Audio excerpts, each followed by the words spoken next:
So we know, the Gemara tells us Masechta Shabbos that the Yom Tov of Shevues, has a theme.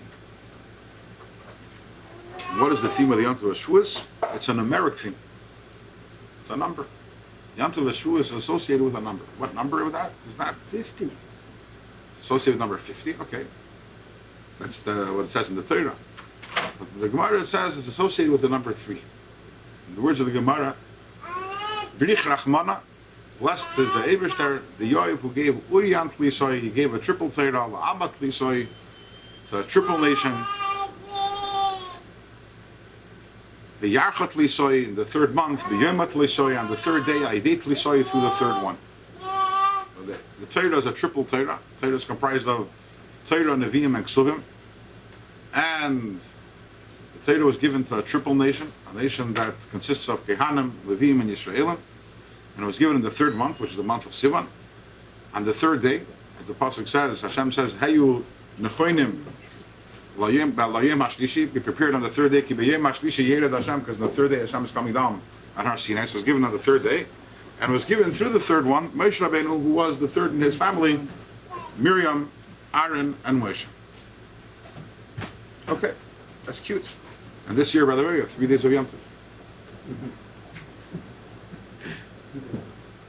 I know that.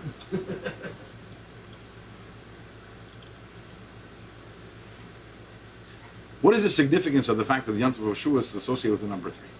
Obviously, if the Gemara is saying this, it's not just telling us something which is cute, but obviously there's obviously some sort of substantial correlation and connection between the Yom Tov of Shevues and Kabbalah Satira with the number 3. And what is that?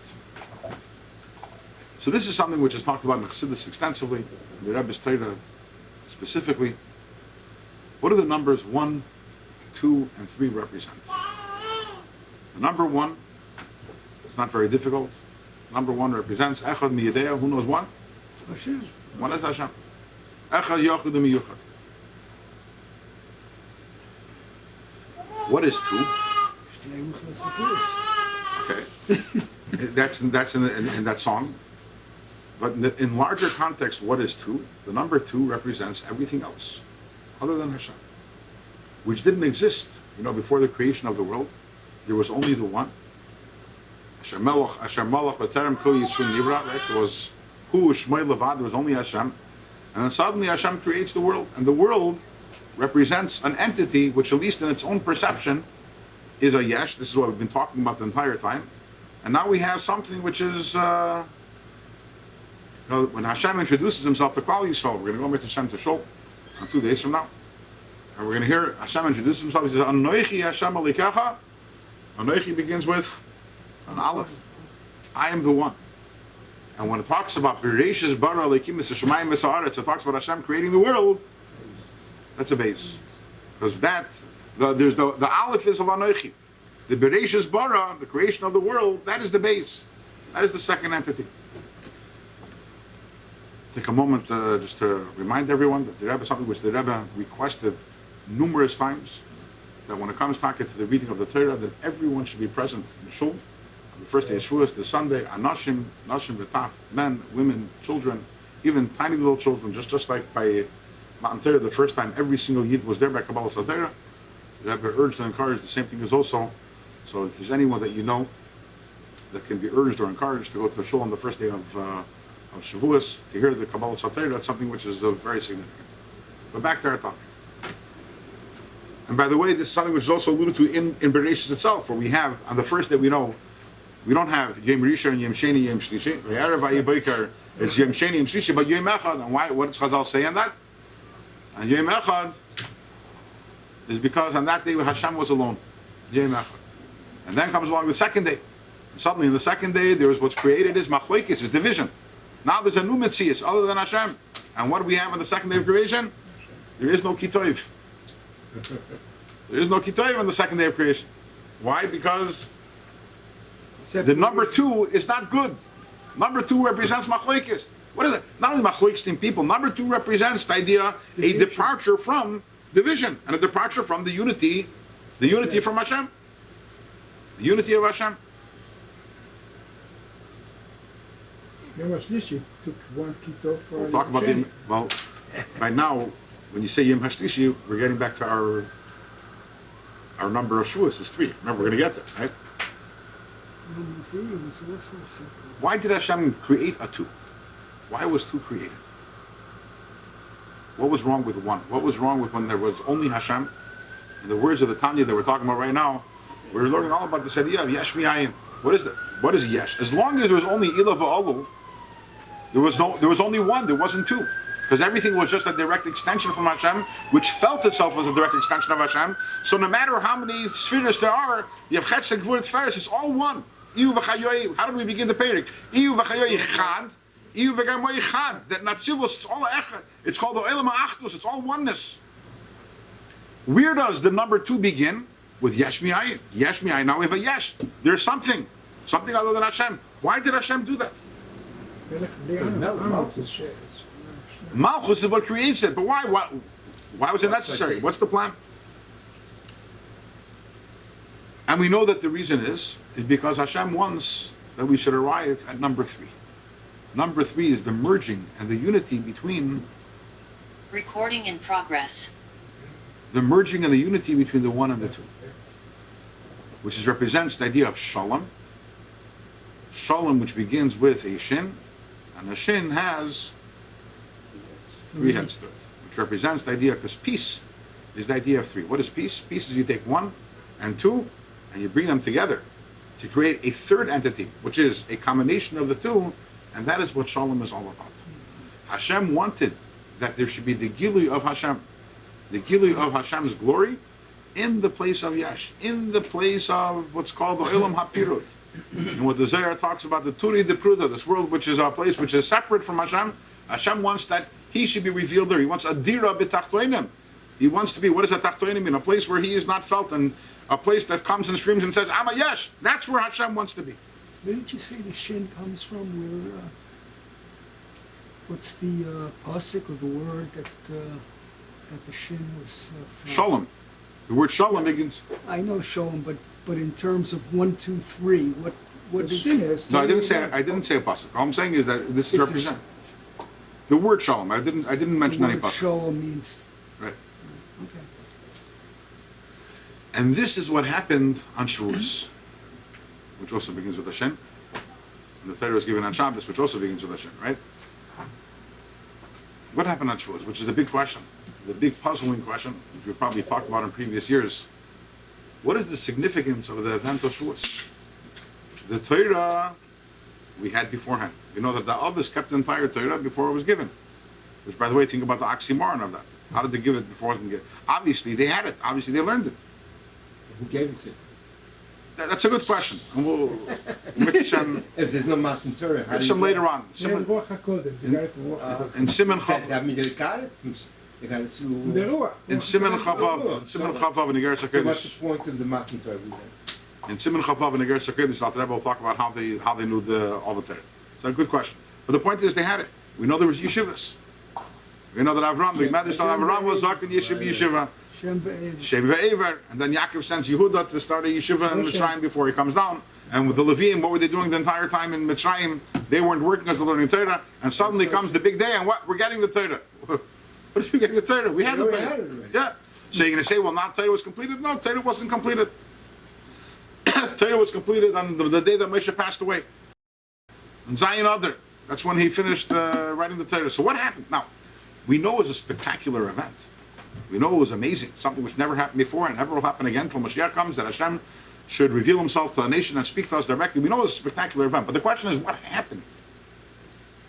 Or to put it in different words, what was different about the day after Shevuos and the day before Shevuos? What changed? So in Chassidus it's explained that what changed is, there's a medrash that expresses it and says that there was 2 warring nations back in the time. There was Rome and Syria, and the Romans weren't able to go to Syria. The Romans weren't able to go up to Syria. The Syrians weren't able to go down to Rome. And then one day, that Gezerah was abolished, And now the people are able to go from one place to another. I'd say the modern day analogy of that is, I think everyone here is old enough to remember, the Berlin Wall. So you had a city which was divided by a wall, and you had for decades, you had families divided, and they could have lived 4 blocks away from each other, but They have a choma. and then one day, the Berlin Wall came crashing down, and suddenly that Gezerah was bottled, and people were able to go. So the Medrash says the same thing as when Hashem gave the world, He made a Gezerah. Hashemayim, Shemayim LaHashem. The heaven is for spirituality and holiness and godliness. Right, Mitai. Va'aretz, Naslov Yadam. The world was dominated by people and physicality, and there was this Gezerah. The physical was not able to become holy. And this Gezerah became bottled by Matan Torah. By Matan Torah was when this decree was abolished. And that's why the Pasuk says, Vayered Hashem al Har Sinai. So that's part 1, Hashem coming down here. And then the next thing is, Val Moshe Amar, Alei El Hashem, Hashem invites Moshe to come up. In other words, the Mechitza was, the barrier was broken. And what this means in our life is that, for example, now we can do a mitzvah with an object, and the mitzvah becomes holy. That didn't happen beforehand. For Matan Torah, there was no such thing as a chayfet shel kedusha, which is why Avram Avinu, when he wanted to make Eliezer swear, and he needed to have something which was holy, he didn't pull out a Sefer Torah. Instead, what did he do? That's not Yerechi. He said, Simla Yad Chatach Yerechi. He told Eliezer to put his hand on his bris milah. Why? Because the only thing that was holy was the bris milah. Why? Because the bris milah was the one thing, even though it was before Matan Torah, which was similar to after Matan Torah, because it was a mitzvah from Hashem. So the only thing that had kedusha in it was not a mezuzah, not a Sefer Torah, not a tefillin, not a tzitzis. Although Avram did all those things, no, but didn't have kedusha. Why? Because of that gezerah. That gezerah, which did not allow, which means, in simple words, that up until the time of Matan Torah, what you had was the 1 and the 2. You had 1, which is Hashem. You had 2 in the world, and there was no shalom between the 2. There was no peace between the 2. With Matan Torah, that gezerah became this battle, and suddenly now we can have something here in this world, a Sefer Torah, which is holy. That's not only a Sefer Torah. Whatever you do, you could bring kedusha into every single object, whether it's the food that you eat, the clothing that you wear, the house that you live in, the table where you sit and you learn Torah, everything. We're able to bring kedusha into this world, into the objects of this world. And that is the Tachlis HaKavanah. And that's what happened in Matan Torah. And that is the Tachlis HaKavanah. That was the whole point of creation. And the reason why Hashem created the world was because that was what He desired. Hashem desired that there should be a yesh. This is what we're learning about in Tanya. This is the ultimate greatness of Malchus. Is that Malchus creates yesh mi'ayin, creates something which in its own estimation is a number 2. Even though in reality it's a number 2, and in reality Taka everything is Hashem. But in its own perception, it considers itself to be a davar nifrat from Hashem, something which is nifrat. Why? Because ein malach b'layam. The purpose is that we should take the world, which seems to be a nifrat from the Eibishter, and connect it to Hashem, and that is the koyach that was given to us through Matan Torah. And that is the ultimate koyach, the koyach to fulfill Hashem's ultimate kavanah in making a dira b'tachtoin. And this represents itself in many different aspects of Shevues, because there's the theme of Shevues. And there are many different talks of the Rebbe. The Rebbe explains how different aspects of Shevues are connected to this. And one of them is, we know that it says, the Gemara says, the Shevues, that Kuli al Moedi deve'ina nami lachem. That when it comes to other Yom Tovim, there's a machlokes. Machlokes, General Lezer, Rabbi Yeshua. Do we? What if I don't want to enjoy myself on Yom Tov? I want to devote my entire Yom Tov only to Hashem. That's really Hashem. So that's one opinion. That's one opinion. That's Rabbi Yeshua's opinion. Rabbi Lezer said no. Rabbi Lezer says either Kulei Lachem or Kulei Lashem. Rabbi Lezer says. So no halfway.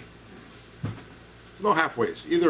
Either devote Yom Tov to Hashem or go eat your chalmut, right? Don't mix the two. Why can't you have both? Rabbi Lezer was a very strict personality, very strict person. Rabbi Lezer. It reflects itself in his teachings in many ways. Rabbi Lezer was a student of Shammai, and he had that gevura with him, that integrity, the integrity of Shammai. The integrity and kindness very often are at odds with each other. You realize kindness is forgiving, whereas integrity is So That's don't, it. what do you mean, half to Hashem and half to you? Also, You go on. pick or choose, right?